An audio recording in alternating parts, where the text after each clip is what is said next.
Makasih Janan. Bismillahirrahmanirrahim. Assalamualaikum warahmatullahi wabarakatuh. Saya ke Kenduri Cinta ini pengen belajar ya, belajar terus sama seperti saudara-saudara yang lain. Dan saya sudah diingatkan oleh beberapa teman bahwa sebaiknya saya nggak bicara soal pandangan agama saya pribadi gitu. Karena orang liberal aja itu diberi stigma. Padahal menurut saya pandangan yang keagamaan saya itu justru ultra liberal. Artinya saya hanya mengenal ajaran Islam walaupun saya mempelajari seluruh ilmu-ilmu Islam itu. Tapi yang saya terima sebagai agama itu adalah yang dibawa oleh Rasulullah Muhammad SAW. Kita sudah diajarkan untuk tadi menyinggung apa Mas Ardi tadi itu ya. Jadi kadang-kadang atau umumnya kita menggunakan agama itu sebagai tumbal, sebagai alasan untuk melegitimasi perilaku-perilaku abnormal kita gitu. Ya kan, kita menilap uang negara pergi umrah selesai, ya kan, kita korup, yang penting pakai baju koko, serban, selesai, gitu. Kita memperbanyak kesetiaan terhadap Undang-Undang Dasar 45 Pancasila dengan menerapkan syariah, kan gitu. Jadi seolah-olah agama itu kita ciptakan untuk memberi legitimasi terhadap perilaku-perilaku abnormal kita itu. Yang saya pelajari dari seorang Nabi Muhammad SAW bukan itu. Ya, seperti yang disinggung Canon tadi, sebenarnya Tuhan sudah memerintahkan lebih awal kepada beliau, kepada Nabi. Qul innama ana basyarun mislukum, katakan Muhammad bahwa aku ini adalah manusia biasa seperti kalian. Yuha ilayya, cuma aku menerima wahyu dari Tuhan. Karena itu maka Muhammad itu adalah satu-satunya nabi, kalau kita percaya banyak nabi, satu-satunya nabi yang secara konkret dibuktikan oleh sejarah keberadaannya dan seluruh perilaku kehidupannya yang konkret, yang bukan hasil narasi atau hasil rekayasa imajinasi, karena dia hidup sebagai manusia yang berjuang gitu. Misalkan dari saya suka misalnya mempertanyakan, kira-kira Muhammad ini sudah tahu nggak ya bahwa nanti pada suatu saat dia akan diangkat menjadi nabi dan rasul?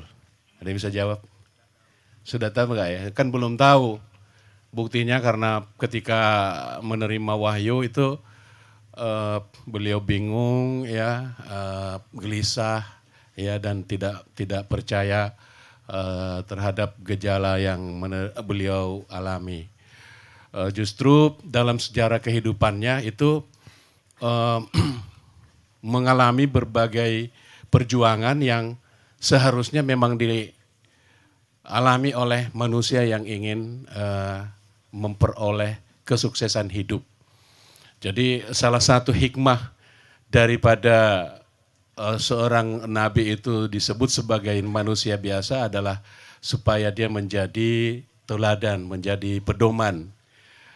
Tidak seperti yang kita sekarang ini, kita klaim diri sebagai pengikut setia ya Muhammad itu, terus kita bermalas-malas itu.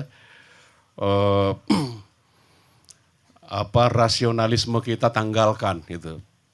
Allah memberi manusia itu menganugerahkan akal tapi tidak dipakai. Ilmu-ilmu agama yang diajarkan sebagai doktrin itu dihafal-hafal. Makanya suka berantem orang beragama ini, karena ilmu agamanya itu ilmu hafalan. Ya wajar aja kalau kita hafal yang dari dulu, kalau tidak sesuai dengan hafalan itu berarti sesat. Karena sesat, maka kita tidak bisa memahaminya dari berbagai dari berbagai aspek, dari berbagai sudut, tapi kita memahaminya hitam dan putih, sehingga yang tidak sesuai kemudian kita klaim sebagai sesuatu yang salah dan harus diperangi kan gitu. Maka terjadi kekerasan dalam agama. Dalam kehidupan Nabi diberi yang ini menurut saya adalah salah satu poin utama dalam kehidupan Nabi, itu adanya bahwa secara simbolis itu diceritakan pada waktu kecil umur 10 tahun dadanya dibedah oleh malaikat. Ini dalam riwayat orang yang kita harus paham secara nalar itu. Dibedah, dibersihkan dari 3 hal, yaitu dari dengki, ya, dari curang, dan dari kesombongan, ya. Dan kemudian diisi dengan kearifan, kelapangan dada, dan fleksibilitas gitu. Karena itu maka dalam menjalani kehidupannya Muhammad itu menjadi sosok yang sangat simpatik karena dia tidak memiliki perilaku curang, tidak riri, tidak dengki, tidak sombong gitu kan. Mestinya setiap umat, setiap orang yang ingin memasukkan dirinya ke dalam kelompok mengikuti Nabi yang dalam ajaran yang dibawanya kita sebut sebagai Islam, mestinya sebelum berislam itu bebaskan dulu diri dari curang, dari rasa sifat curang, dari sifat dengki, dari sifat kesombongan gitu.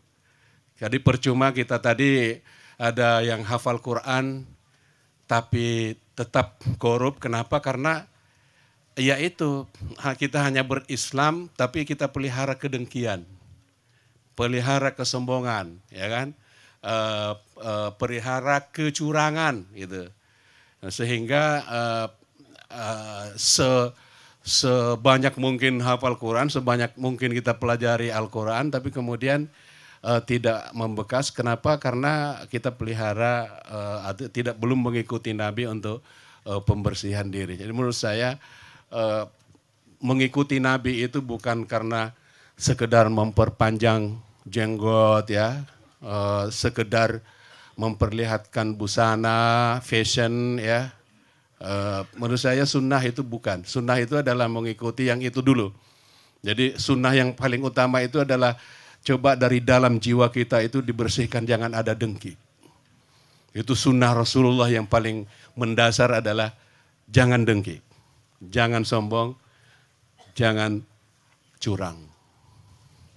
Coba terapkan tanamkan dalam diri kearifan, ya, kelapangan dada, bisa menerima semua dan seterusnya. Dan itu menurut saya merupakan suatu bekal utama untuk seseorang menjadi pemimpin, menjadi yang sukses dalam hidupnya. Karena itu maka semangat hidup daripada dan semangat juang Rasulullah itu bukan hanya karena semangat harus memerangi lawan-lawan pikirannya. Menurut saya itu sudah terlampau jauh narasinya, ya, ceritanya. Justru yang paling utama itu sebagaimana dalam sabdanya, kita kembali dari perang besar perang kecil menjadi perang menuju perang besar, dan perang besar itu adalah memerangi diri sendiri, memerangi hawa nafsu sendiri, memenangi egoisme dan seterusnya. Itu yang paling utama dan itu yang menjadi sunnah dan panutan bagi seseorang yang harus mengklaim, yang ingin mengklaim diri sebagai seorang yang muslim. Jadi terus terang saya Islamnya beda sama yang lain-lain. gitu. Dan saya hanya bisa bicara di Kenduri Cinta gitu. Karena ada Cak Non, guru kita gitu. Karena nggak ada yang berani nih kalau saya beraninya kalau di Kenduri Cinta, kalau di tempat lain saya nggak bisa ngomong. Dan saya ndak menerima undangan untuk dakwah karena itu pasti dilempari nanti. Jadi Islam saya beda. Islam yang saya pahami Islam yang manusiawi, ya Islam yang tidak perlu membedakan diri dari yang lain dengan pakaian. Ya, saya mau cerita Cak. Ya. Saya ini kan orangnya pandangannya kayak gini di mana aja. Jadi diundang seminar tentang apa ini judulnya keren ya. Seminar pembentukan karakter berbasis tasawuf, keren gitu ya, gitu kan, diundang gitu. Jadi pakaiannya gini kan, jadi bersama beberapa kiai, kiai tentu lain ya penampilan segala macam. Jadi saya tidak ada apa-apanya gitu, dikira apa terus ngomong. Tapi barokahnya Ma'iyah ini menurut saya. Jadi kiai itu saya bicara soal teori-teori dalam tasawuf, buku tasawuf, khazanah tasawuf mulai dari awal sampai akhir. Saya bicara Jalaluddin Rumi, saya bicara soal Ibnu Arabi, saya bicara seluruh kitab-kitab Futuhat Makkiyah segala macam, itu tidak ada efeknya. Nggak ada, gini gitu. Yang efek itu ketika seorang kiai mengatakan, seorang yang namanya Syekh Kamba itu, ya, itu teman diskusinya Cak Nun soal tarekat gitu loh. Jadi karena saya cuma teman diskusi Cak Nun, kemudian mereka hormat. itu terjadi ya. Jadi maka Islam saya beda ya. Jadi dan saya nggak berani diundang untuk ceramah ya. Kalau saya dosen misalnya mengajarkan ke ruang kelas ya terbatas pada para mahasiswa. Jadi yang saya khawatirkan bahwa agama di Indonesia yang datang ke Indonesia itu jangan sampai yang menjadi blunder gitu. Ya. Jadi kita jangan ironis kalau paradoks apa ironis ya. Misalnya agama itu sejatinya membawa kedamaian, tapi jangan sampai agama itu menjadi pemicu dari konflik, kan gitu. Mestinya agama itu mengantar orang kepada Tuhan supaya memperoleh kehidupan yang sejahtera. Jangan sampai agama membawa orang Indonesia menjadi miskin, kan gitu. Mestinya agama-agama itu mengantar orang-orang Indonesia untuk bisa maju, berpikir rasional, ilmiah, intelektual, segala macam. Jangan dengan alasan agama kemudian kita memelihara kebodohan. Kita memelihara kebodohan itu ketika anak-anak kita itu kita ajarkan dengan hafalan doktrin, nggak boleh ini, nggak boleh itu, tapi kemudian potensi intelektualnya kita nggak kembangkan. Saya teringat satu pernyataan seorang ulama besar di abad ke 9 ya, abad ke-2 Hijriah, itu masih termasuk tabi'in ya, Al-Muhasibi namanya. Itu mengatakan bahwa nikmat karunia yang paling besar yang diberikan oleh Allah, Tuhan kepada manusia itu adalah akal. Jadi manusia itu harus menggunakan akalnya, jadi nonsense ya kan. Kalau ada kemudian paradigma yang kita anut, bahwa agama itu harus bertentangan dengan akal gitu. Kenapa? Karena kita bisa memahami misi, risalah setiap agama itu dengan akal yang diberikan oleh Tuhan.